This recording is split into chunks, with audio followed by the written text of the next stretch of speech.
It's Ram Truck Month at A.J. Doman Chrysler Dodge Jeep Ram in Berwick. The refreshed Ram 1500 is the 2025 Motor Trend Truck of the Year. And this 2025 Laramie is $15,000 off MSRP. And this 2025 Tradesman Crew Cab is $15,000 off MSRP. It's your choice, Ram 1500 or 2500. Both are $15,000 off MSRP. Going on right now for Ram Truck Month at A.J. Doman Chrysler Dodge Jeep Ram at the foot of the Morgan City Bridge in Berwick.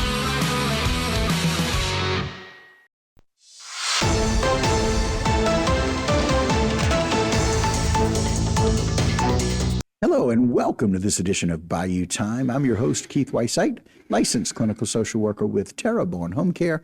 Very glad you're joining us. However you may be joining us, we appreciate it. And you know, during this unprecedented time when we see temperatures and freezes of unprecedented temperatures and snow and ice, we don't always think about how that impacts or affects infrastructure. Very glad that we got Mike Sobear to come and explain it to us. Mike, thank you very much. Always a pleasure. Appreciate it. Thank you. General Manager, Consolidated Waterworks. You know, it's one of those things where even I don't know that I always understand what it takes to either keep, maintain, or have pressure in our pipes, especially when it comes to these kind of simple things. We talk about the difference between a raised home versus a home on a slab. Correct. But I don't know that people understand the infrastructure of water and what it needs. Help us understand that a little bit today. So first of all, and I think we've said this before, Consolidated Waterworks District Number 1, Terrebonne Parish, is a subsidiary of the state of Louisiana. Right. We were created by an act of the legislature in 1994, and it was a combination of what was Waterworks District 1, Waterworks District 2, Waterworks District 3, and the city of Houma. Mm-hmm. Okay, so that happened in 1994. Basically, we are a monopoly. We're the only people in Terrebonne Parish that can provide potable water. You know, what is infrastructure about? You know, you're looking at 100 employees that work, not all of them 24/7, but the lights are never off in our plants and places like that. So there's 100 of us, everybody from engineers, accountants, chemists, all the way down to some guy that's using a shovel out in the ditch. IT in between. We have over $100 million worth of assets in our plants that are on top of the ground and our 1,500 miles of pipe that's under the ground that you don't see. Right.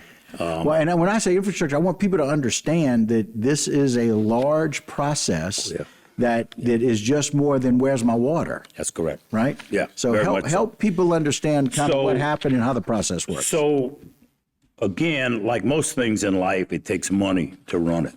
Right. Waterworks, while we do have the ability to levy taxes, we have not ever levied a tax. Everything is, we buy everything we need, we process all this raw water, we put it through the plants, put it through the pipes, get it to your house through a meter, and we collect your money, and that's how we pay our bills.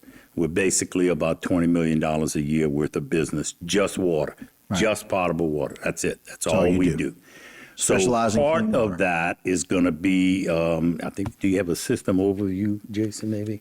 Yes, right there. Okay, the system overview. So we have two production plants. Right. We have the Old City plant, which is on Munson Drive. Mm-hmm. We get our raw water from the Intercoastal Canal or Bayou Black, and it's an 8 million gallon a day plant.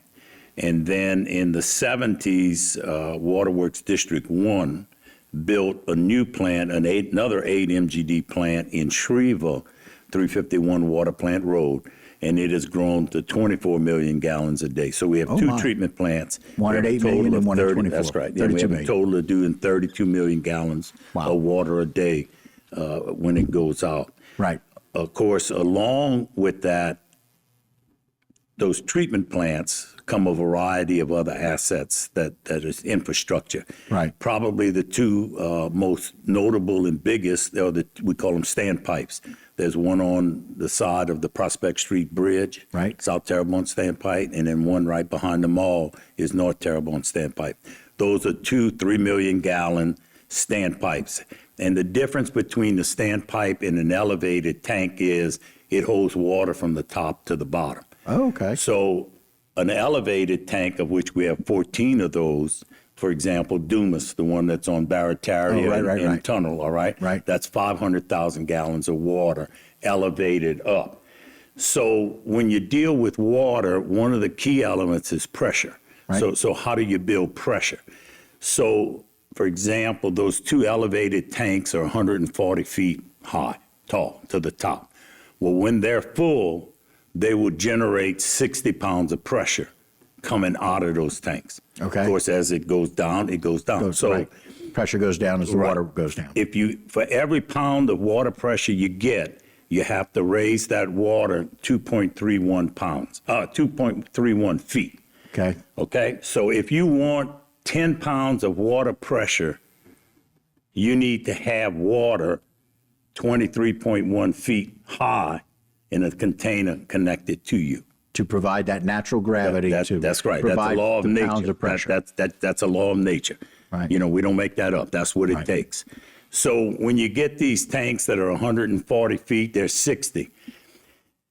Elevated tanks serve several purposes, okay? One is to be like a surge tank so that the plants can stay at a constant pressure and volume and have a place to put the water. Okay.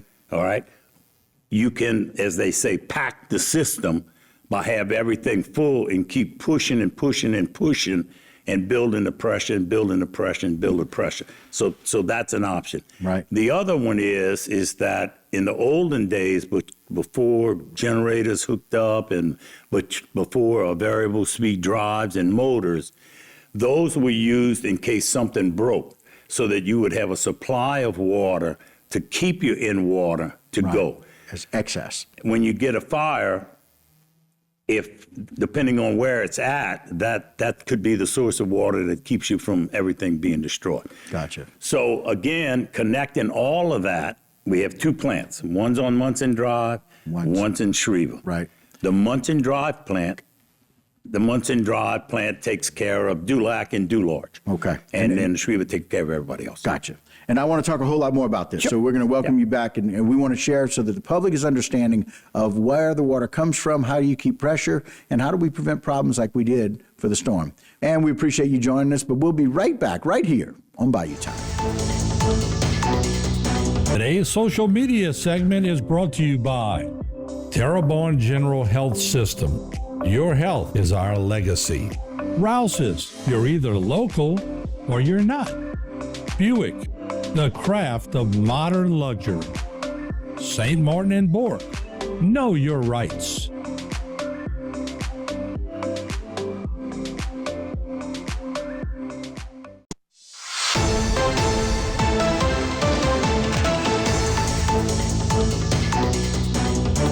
Hello and welcome back to this edition of Bayou Time. Again, your host, Keith Weissite, licensed clinical social worker with Terrebonne Home Care. Very glad you're joining us. However you may be joining us, we appreciate it as we continue our discussion with a better understanding of how water and pressure works in our area. Nobody better than Mike Sobert to do it with us. Thank Mike, you, Keith. I welcome appreciate back. that. So we were talking about the amount of pressure that we get and the different tanks that we have and what they provide. Correct.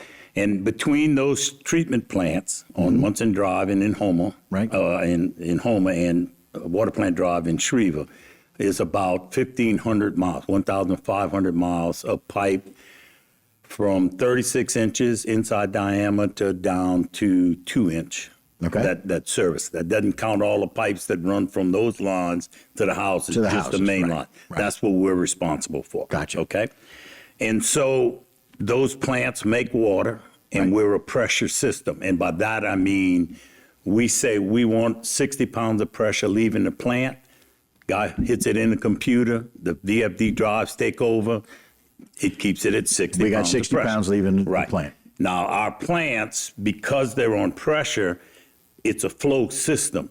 So we determine the flow we want to make sure we keep the amount of pressure that we can. Right. And so that's all set.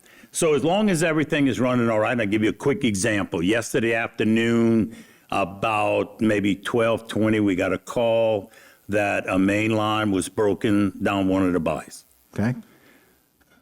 Crew happened to be down there by 2:30. They were finished. The repair had been made, and we're back in business. The law says anytime we lose pressure and it goes below 20 pounds, we have to call a boil water, and that's a precautionary deal. The thought is that as long as I keep 20 pounds of pressure in the pipe and it breaks, the water will always flow out and you won't get any contaminants flowing in. Okay?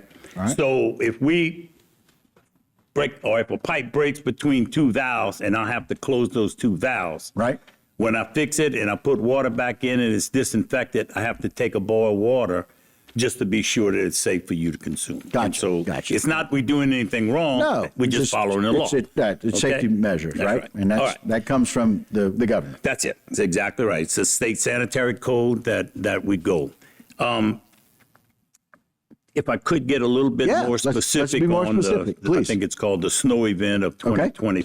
please. Right. Up on the map, there was a picture of a bunch of different things like Gibson tank and North Terrebonne standpipe and those kinds of things. Those are where either pump stations are, Okay. or where elevated tanks are and stuff like that. And those are the various tanks. Right, that's correct. So if you go up past the north, towards the top of the screen, past the NTSP, which would be North Terrebonne standpipe, that's where the Shreveport water plant is. Right. And if you come down kind of in the city of Houma, you can see Dumas tank kind of right to that south a little bit is Munson Drive. Munson and that's Drive, where the okay. Houma plant is.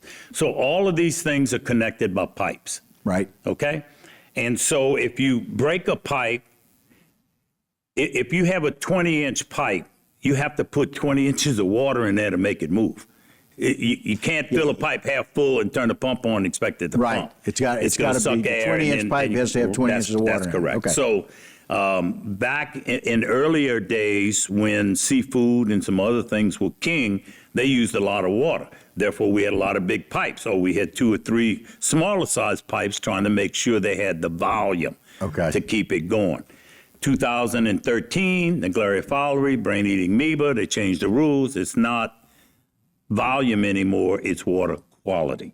And Okay, so we have gotcha. different residuals to keep chlorine, which is our prime disinfectant, in the Right. water to keep us in compliance. Gotcha. So same water, just different ways of doing and different ways of operating. Right. Depending upon what the need is. That's Like exactly right. seafood in the That's past, exactly now right. it's more personal But the use. big point, I think, is that we have a lot of big pipes that we really don't need Oh, okay. because we need to get your water there. Right. So if I have a 12-inch pipe and all you need is an 8, do I tear the 12-inch out and put you an 8? Or do I just pressure it up and put more water For and the use 12. what you can? And that costs money to do and change. That's exactly right. That's Gotcha. exactly right.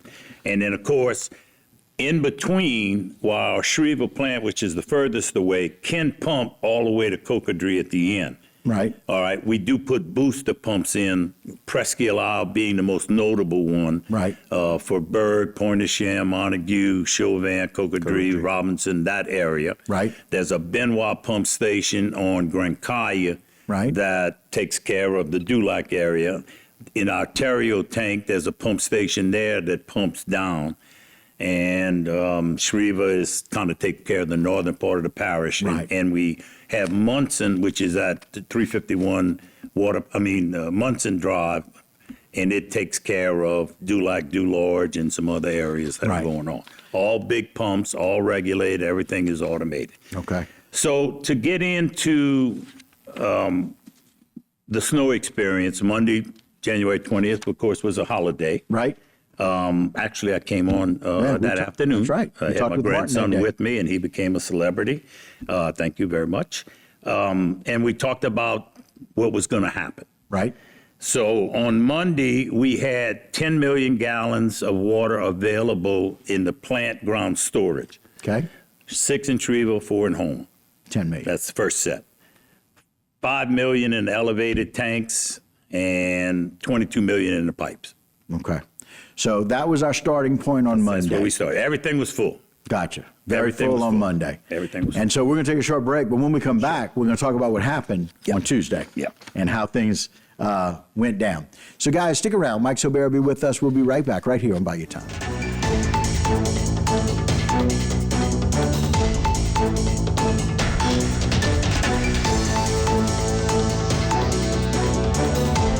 Today's social media segment is brought to you by Alford and Associates for all of your insurance needs. CIS, Cardiovascular Institute of the South, the highest quality cardiovascular care available. Barker Honda, the Barker family tradition of quality.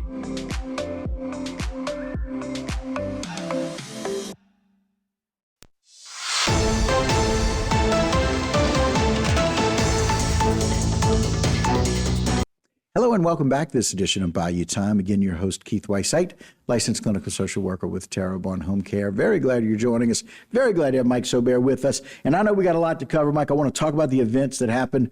Everything was full. All the tanks were full. We had good pressure on Monday. Let's go from there. All right. Starting on Tuesday at 4:45 a.m. in the morning, Robinson Tank. That's the second to lowest, furthest tank away, ran out of water. 4:45, empty. A.M. At 8:52 a.m., there was a leak reported on Texas Gulf Road. That's the road that runs next to Company Canal. Yep. When you get to Berg and all. The little 2-inch line looked real pretty, shooting up. That's a 4-inch line shooting water out. Wow. Okay. I want to call your attention to the lack of snow on the ground at 8:55 on Tuesday morning. Yes, okay. that's a good point. So we know about that. We sent a guy out. Our chief engineer lives across the bayou. He came, fenced it down. That's 2 hours later. Look at the snow on that versus what it was 2 hours ago. He said when he finished turning it down, he says, time to get out of Dodge. He's slipping all over the highway. Yeah. That's it. Yeah, no he couldn't get back home even. Right. You remember the parish president had a weather advisory, stay off the roads. Yep. We didn't listen. We learned the hard way. Right. 11:35, Klondike, which is right by the Grand Bar Road going into Lafourche. Yep. They lost water. At 1:30 in the afternoon, it was the leak that we found at 5110 Highway 56. The pipe that you saw initially that was blue, that's where that is. There's a picture of it. Jason wants to show you. But after that, at 3:30 in the afternoon, Chauvin Tank died. Pointe-Shank died at 6:30. The Shriver plant was over 20 million gallons, came down 58 to 58 PSI at 7 o'clock trying to conserve water, lower the pressure, lower the flow. Okay. Right. So one of the things that there have been some questions about is why we did what we did. So the progression is you leave Presque Isle, that pumps water to Chauvin Tank. Chauvin Tank is the thing that turns Presque Isle on. Right. So Chauvin ran out of water at 3:30 in the afternoon. So they were empty. Yep. You wasn't putting any water in it. It was gone. Robinson started at 4 o'clock in the morning, went empty. Right. So all of the leaks and everything, it didn't matter. You didn't have any pressure. There was no water there. You couldn't keep pressure. That's right. Can't keep pressure if you don't have water. That's it. Okay. And so somewhere along the line into Wednesday morning, I noticed that we were putting 4+ million gallons a day and not getting anything for it. No pressure coming There's no at all. pressure. She had to cut it off. Everything, Gibson was 400 gallons. Dularge was 800 gallons. Berg, Pointe-Shank, all that area was 1,700 gallons. You add all of that up, and it's like 4 million gallons. And I'm not doing any good. The water won't come out the ground. So I cut it off. We put the water going to the northern part of the parish, where we had not been hit that hard yet, and we were able to keep it up. I think, so that's Wednesday. A couple of things that came to mind. First of all, hey man, why are you worried about the jail? We worried about the jail because we had a call from the parish president and the sheriff saying, if I can't get 35 pounds of pressure at the jail, I have to evacuate. I got to move all these I have people. 600 prisoners that I don't know where to send. I don't have any way to get them there. Yeah. Can you help me? We can't get vehicles, small vehicles, much less large vehicles. You can't move 600 people at the last minute. That's right. So we made the decision, not that anybody is more important or not than anybody else, to try and answer that request. And we did it. Right. We closed the valve. They got pressure. The next day we went back, figured out what's going on, opened it back up. Everybody had water pressure. And so it was just a few hours that really impacted people Correct. from That's that time That's it. period. Gotcha. There was another leak on Main Street. One off of Wright Avenue. Right. That was a little one, but the Main Street was a gushing. Okay. Middle of the night. What are you guys down there fixing Main Street for? Ain't nobody there to take care of us. Well, I knew because I'd spent all the afternoon before the Terrebonne General was opening full scale the next morning at 6 o'clock. That's right. 6 a.m. they open it. And if they don't have 55 pounds of pressure, they can't open. And we're talking about a hospital. And hospital. And they've been closed for 2 or 3 days because of the weather. Right. Emergency situations. Phyllis is going, Mike, I got to open. Don't worry. I'll get you the water. Right. And then, of course, you blow a hole in the pipe and it's coming out the cement. Worked all night, fixed that up. She opened. Perfect power. Right. So, I mean, that's just the way it is. Yeah. And so then, people just need to understand you got to have enough pressure.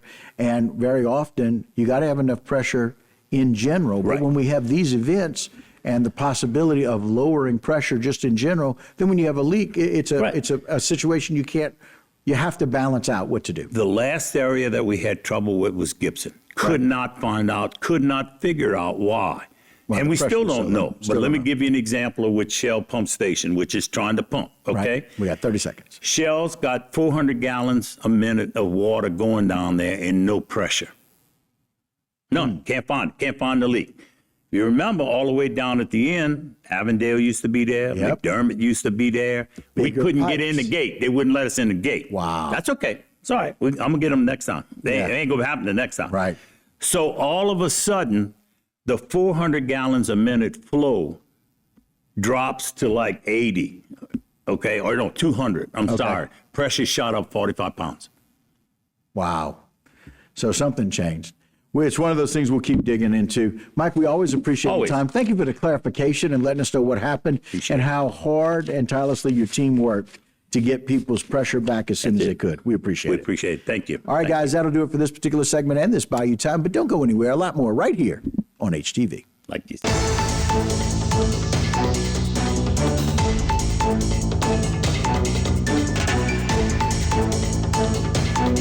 Today's social media segment is brought to you by South Louisiana Bank. It's better when we bank together. Waits and Downer, attorneys at law. Terrebonne Ford, built Ford tough.